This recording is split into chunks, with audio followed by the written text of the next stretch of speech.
WhatsApp guys, এই ভিডিওতে আমরা কম্পাইল টাইম এরর এবং রান টাইম এরর সম্পর্কে জানবো। তো আমি আমার স্ক্রিনে চলে যাচ্ছি। ফার্স্টে আমরা কিছু ভেরিয়েবল ক্রিয়েট করতে পারি।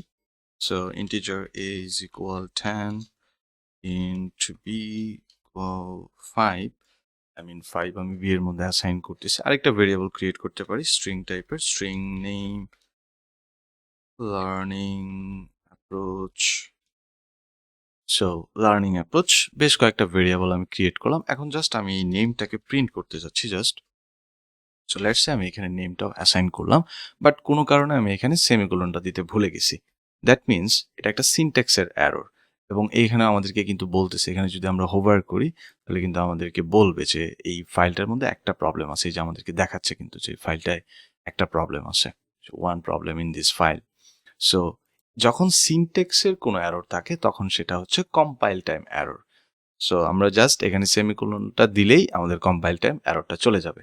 এই হচ্ছে কম্পাইল টাইম এররের ব্যাপারটা। যখন সিনট্যাক্স রিলেটেড আমরা অনেক সময় কিন্তু কমা, সেমিকোলন, একটা ব্র্যাকেট, প্যারেন্থেসিস অনেক কিছু দিতে কিন্তু ভুলে যাই। তো এগুলো হচ্ছে আমাদের কম্পাইল টাইম এরর। আর রান টাইম এররটা যদি আমরা দেখি, লেটস সে আমাদের দুইটা ভেরিয়েবল আছে, আমরা ছোটখাটো একটা ক্যালকুলেশন করব এখানে। সো এর মধ্যে আমার 10 আছে, বি এর মধ্যে আমার 0 আছে। আমরা আরেকটা ভেরিয়েবল ক্রিয়েট করি var রেজাল্ট নামে, এবং রেজাল্টে আমরা a ডিভাইডেড বাই b করব, অ্যান্ড এই আউটপুটটাকে জাস্ট আমরা প্রিন্ট করতে যাচ্ছি। সো এখানে আমরা রেজাল্টটাকে প্রিন্ট করব। সো আমরা সিম্পলি প্রিন্ট করতে পারতেছি এবং আমাদেরকে ইনফিনিটি দিচ্ছে।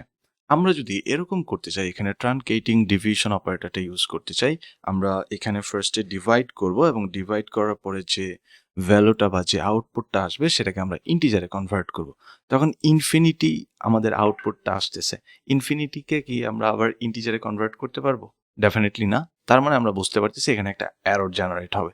সো আমরা যদি একটু কোডটাকে এখন আবার এক্সিকিউট করি, সো এই যে আমাদেরকে একটা এরর দিচ্ছে যে unhandled exception, integer division by 0 exception.